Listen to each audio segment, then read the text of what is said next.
сурагчид өөрсдийн сургууль орон нутагтаа засаж залруулах, өөрчлөн сайжруулах шаардлагатай асуудлуудыг хилцүүлгээр гарган ирж, судалгаа, нотлогоо цуглуулах, хууль дүрм судалж, өөрсдийн бодлого боловсруулан төр засгийн байгууллагуудад санал болгох, хамтран шийдвэрлэх зэрэгт сургаж байгаа нь энэ төслийн утга учир юм аа.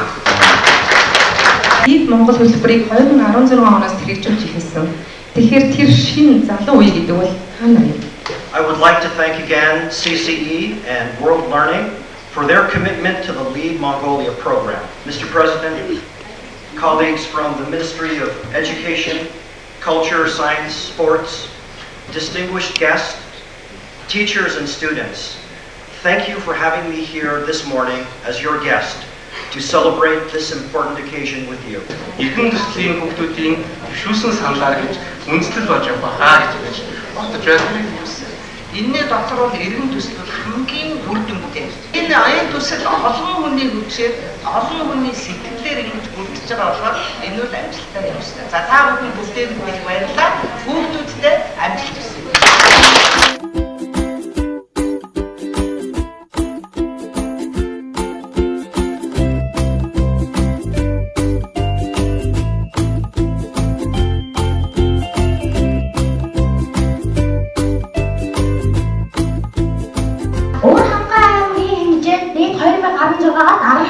Хооронд нийт 180 охин жирэмслснээс 106 охин төрсөн.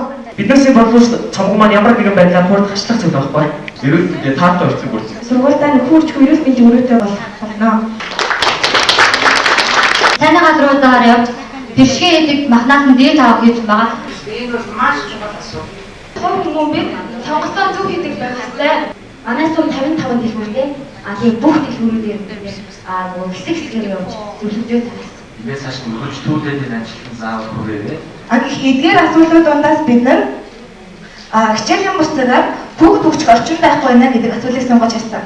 Давуу тал нь юу вэ? Стандартад нийцсэн төглөг бүгд хөгжлийн төвтэй болж чадна. Бүх шалтгаан эхлэн өргөж хэзээ байдаг.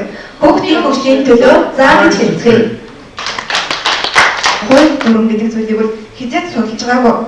Бидний амьдрал бүр хэрэггүй юм шиг явдаг байсан. Энэ төсөлд орсноос хойш бид нар боловсролын тухай хууль, төрөөс боловсролын талаар баримлах бодлого, залуучуудын хөгжлийг дэмжих тухай хууль, тэгээд үндсэн хууль, түүний дотор хүний эрх гэх мэт маш олон талаар ингээд судалгаа хийж үзсэн. Энэ бол биднэрт маш том ололт амжилт гэж бодож байгаа. Өмнө нь ерөөсөө ингээд сургуулийнхаа өөр ангийн хүүхдүүдтэй ингэж багаар ажиллаж байгаагүй болохоор иргэн төслийн хүрээнд ингээд нэг бүлэг болоод ажиллаж байгаадаа маш их баяртай байгаа. Манай сургуулийн заасны бодит байдал нь будгад хавцарсан шатны овон томтой зарим модон дэлхийсэн хатаас нь явтрасан халаалт муу нойлын хаалгагүй хувцсны өрөөгүй бохор юмгүй үнэртэй байна. Монгол Улсын боловсролын тухай хуулийн 42 дугаар зүйлийн нэгтгэх зардуудыг манай спорт заалны орчин нөхцөл зөрчиж байна. Төлөвлөлт давуу болон сул талыг гаргасан байгаамаа.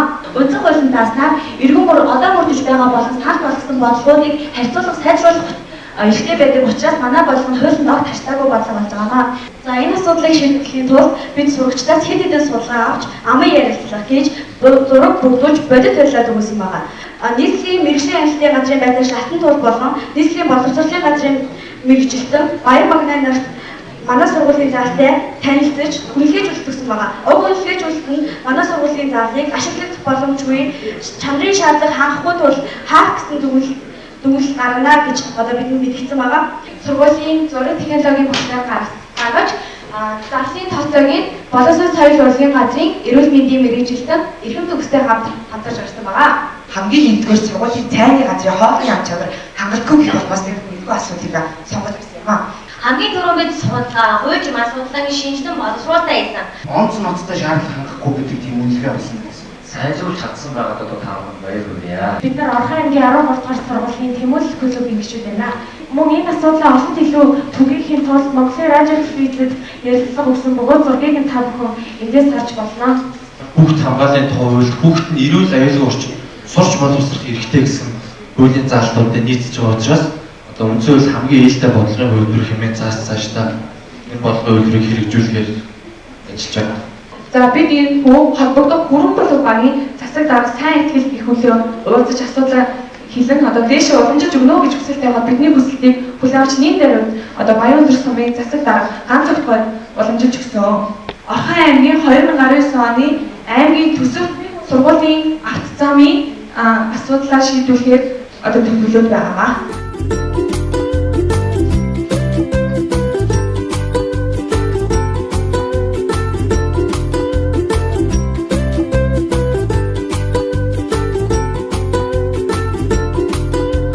Нэгээс одоо 11-р анги хүртэл сургуулийнхаа завсаргааны хонхыг сонсоогүй юм аа. Тэгэхээр эхлэн шүүгээ байгаа.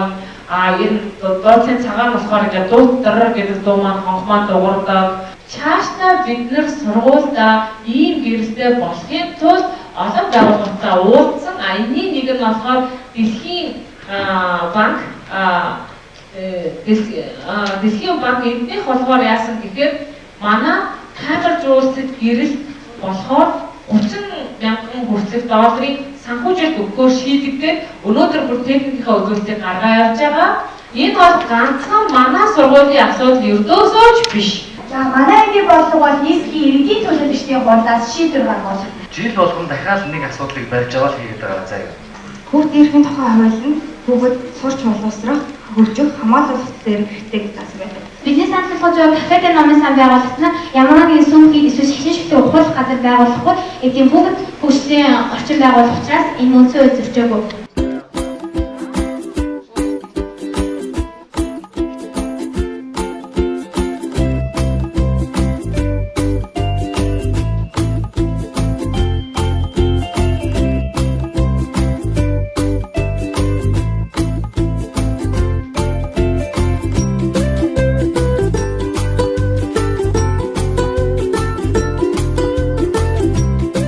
Нэг ангиараа хийж исэн бол бусад ангиудаараа нийлээд өшөө олон асуудлуудыг аваад шийдэж болно.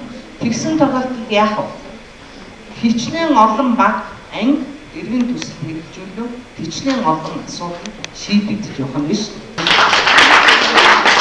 2017-оос 18 оны хичээлийн жил 70 сургууль дээр хэрэгжсэн иргэний төслийн үндсэн шалгаруулалтанд 1-р байр эзэлсэн Сэлэнг аймгийн Бугамт сургуулийн Минжийн хангай багийг өргөмжлөл төслөө хэрэгжүүлэхэд зориулж сая төгрөгөөр шагнав.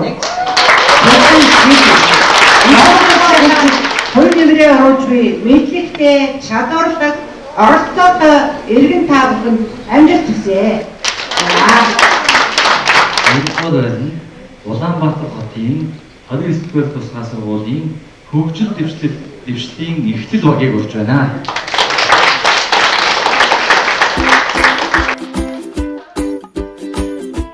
Орхон аймгийн 13 дугаар сургуулийн тэмүүлэл багийн хатгална.